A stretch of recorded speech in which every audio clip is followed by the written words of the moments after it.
In the North Atlantic, every deepwater recovery operation begins with one question: how long will the weather window hold? Dynamic positioning keeps this heavy lift vessel locked within a single meter, even in open Atlantic current. Below us rests an Atlantic wreck beyond normal commercial limits, nearly 3,000 meters down. At this depth, structural integrity is not optional. One weak connection ends the entire cargo recovery attempt. No human diver can survive 4,400 psi of deep-sea pressure. Machines go where people cannot.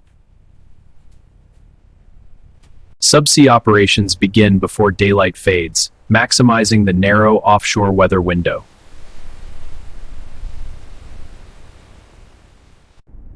At 200 meters, light weakens. Surface noise disappears. The ocean grows quieter. In the deep sea, marine snow falls constantly, tiny organic particles drifting through black water.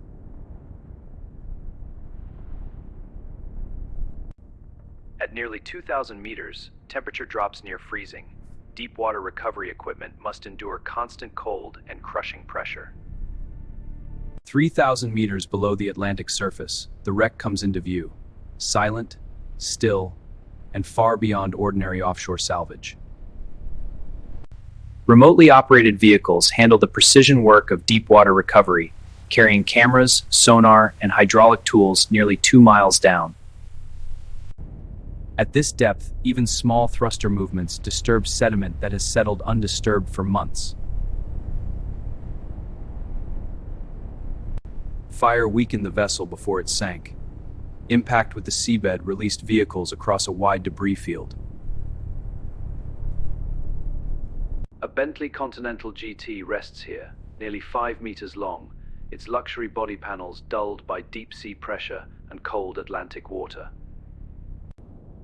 Saltwater intrusion and structural distortion make this unit unsuitable for commercial cargo recovery. An Audi e-tron GT sits inverted. Electric systems fail instantly at this depth, and pressure compromises battery housings. Deep-sea pressure tests every seal and weld. Commercial limits prevent risky extraction attempts on unstable cargo. This Lamborghini Aventador S impacted with lateral force during descent, leaving the chassis structurally compromised. 3,000 meters of Atlantic depth. Can high-performance engineering survive crushing deep-sea pressure? The debris field stretches farther than expected. Selective offshore salvage now depends on identifying one vehicle with preserved structural integrity. The MV Felicity Ace rests intact but scarred, nearly 2 miles below the Atlantic surface, beyond standard commercial recovery depth. When the vessel struck the seabed, internal cargo shifted forward, forcing vehicles out through compromised deck openings. Some cargo remained trapped inside sealed containers. Others were expelled into the surrounding debris field. Opening a container at this depth requires controlled movement. Sudden shifts can destabilize surrounding structure. A Volkswagen ID.4 remains inside, but structural compression during impact makes recovery impractical. Fire damage weakened internal decks before sinking. That structural compromise shaped the final debris pattern. Electric vehicle systems are not designed for deep-sea pressure. Seal failure occurs almost immediately under 4,000 psi. In deep-water recovery, identifying one structurally sound asset can justify an entire operation. Positioned beyond the primary impact zone, this vehicle may have avoided the heaviest compression forces. If one car survived the descent intact, what protected it when thousands of others failed? A Porsche 911 GT3 emerges from the sediment, racing yellow, 4.5 meters long, appearing structurally intact beneath nearly 3,000 meters of Atlantic pressure. At nearly 3,000 meters, even bright racing yellow fades under Atlantic sediment and constant marine snowfall. Carbon fiber components remain intact. Deep sea pressure compresses evenly, but structural continuity determines recovery viability. Suspension geometry appears aligned. No visible chassis collapse beneath the rear axle.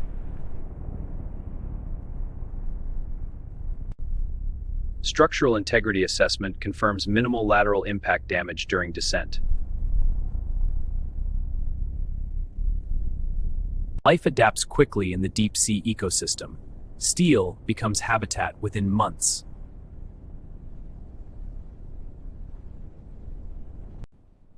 Electronics are permanently disabled, but interior structural form remains preserved under cold Atlantic conditions. Laser scanning confirms factory dimensions remain within tolerance for controlled deep water recovery. The offshore weather window narrows. Wind increase affects cable stability during lift.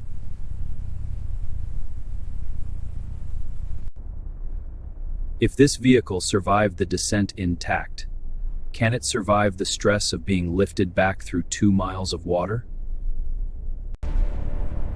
Recovery planning begins with precise attachment. One incorrect lift angle at this depth could fracture the chassis under tension. The lift line begins its descent. Nearly 3,000 meters of steel separating surface control from deep-sea cargo recovery. Maintaining vertical alignment is critical. Any lateral drift multiplies stress along the cable under deep-sea pressure. Attachment must align with factory structural nodes. Improper load distribution can fracture the chassis during ascent. Attachment must align with factory structural nodes. Improper load distribution can fracture the chassis during ascent. Rear attachment secured. Controlled lift begins with gradual tension increase.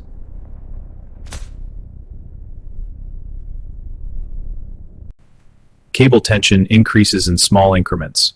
Offshore recovery decisions depend on live load monitoring. Sediment suction must break evenly. Sudden release can destabilize the entire lift sequence. The Porsche 911 GT3 clears the seabed. Structural alignment remains stable under deep water recovery load. Surface wind increases. Dynamic positioning compensates to prevent lateral cable oscillation. If surface weather shifts suddenly, can a 2-mile lift continue safely? Controlled ascent speed prevents shock loading. Patience defines successful offshore salvage. Most cargo remains beyond operational reach.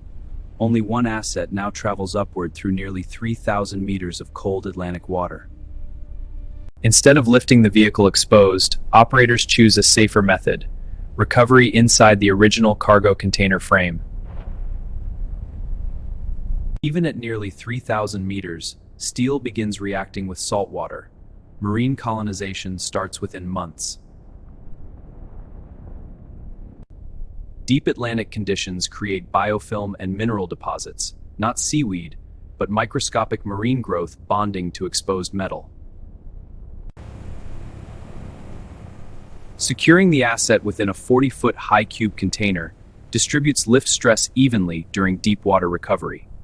Containment reduces hydrodynamic drag and protects structural integrity during ascent.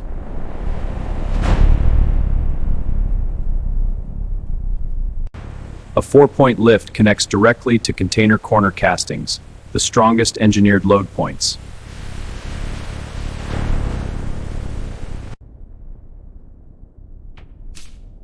Even minor corrosion must be inspected. At this depth, failure tolerance is near zero. If wind exceeds safe limits mid-lift, does the operation abort or continue under controlled risk? The container breaks free from seabed suction, lifting both steel frame and enclosed Porsche as a single recovery unit. Most cargo remains beyond commercial reach. One sealed container now begins its 2-mile journey back to the surface. At 2,600 meters, the container continues its controlled ascent, carrying a single Porsche 911 GT3 inside reinforced steel walls. Saltwater exposure begins oxidation immediately. Even in cold Atlantic depths, most cargo regresses beyond commercial reach. One sealed container now begins its 2-mile journey back to the surface. Surface wind increases beyond initial forecast. Dynamic positioning compensates to maintain vertical lift alignment. Even minor oscillation multiplies load stress across nearly 3,000 meters of suspended steel.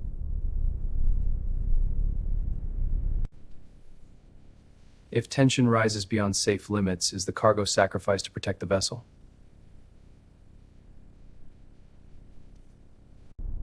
At 2,000 meters, pressure begins decreasing gradually, but lift physics remain constant.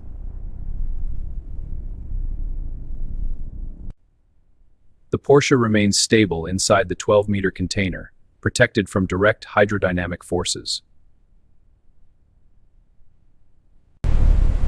Offshore recovery depends as much on surface stability as subsea precision.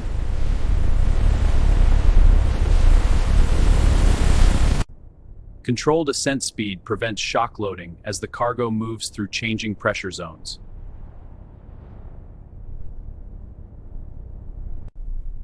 Nearly halfway to the surface, the operation remains within commercial safety limits, but the weather window continues to close. At 1,000 meters, pressure has reduced significantly, but cable load remains constant. Gravity does not decrease with depth. Balanced rigging ensures the 12-meter container rises without rotational stress.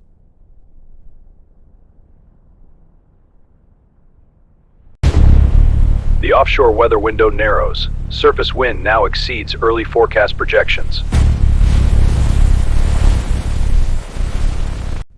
If surface conditions worsen further, does the mission continue or end here? As the container rises, water density changes subtly, altering hydrodynamic resistance along the steel frame. Months on the seabed have already begun reshaping the steel surface through oxidation and mineral bonding.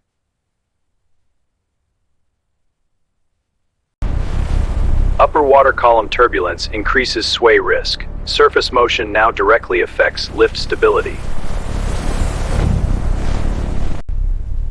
2 miles of suspended load now depend on surface control systems and disciplined offshore coordination.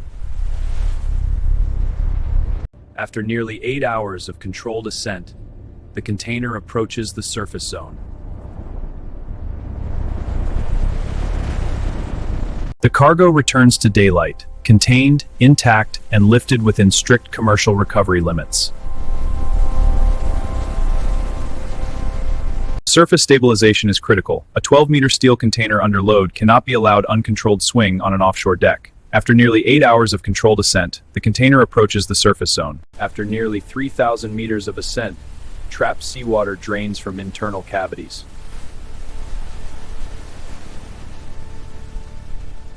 Load transfer complete. The container now rests fully on DepthBeast's deck.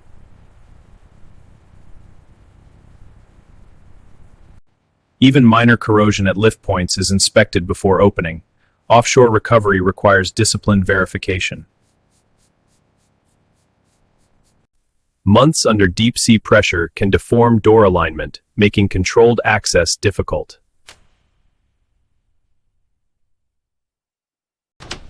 What condition will a high-performance vehicle show after months at nearly 2 miles below the Atlantic surface?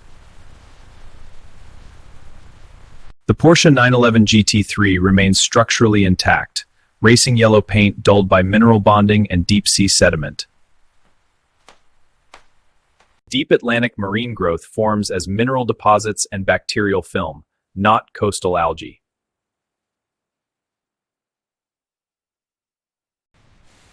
Freshwater rinse slows salt crystallization and stabilizes the surface before detailed marine engineering inspection begins. Factory dimensions appear preserved. Structural alignments survive both descent and controlled lift. Post-recovery protocol begins with controlled lighting and surface stabilization before physical inspection. Saltwater exposure initiates surface oxidation within hours. However, structural metal integrity remains unaffected in early stages. Mechanical systems are permanently compromised. Internal combustion components cannot operate after full saltwater immersion. Chassis geometry remains within factory tolerance, evidence the container absorbed impact forces during sinking. Interior materials show deep-sea mineral bonding, not biological overgrowth. Pressure at depth prevents traditional marine vegetation. One sealed container preserved a single asset while thousands remain on the seabed, near MV Felicity Ace. How many more vehicles rest below, beyond the reach of economic recovery? The Atlantic seabed remains unchanged. Most cargo stays beyond commercial recovery limits. Offshore recovery concludes within operational boundaries. Weather-dictated timing, engineering-dictated outcome. 3,000 meters below, speed is irrelevant. Only structure survives. The Atlantic keeps what exceeds commercial reach.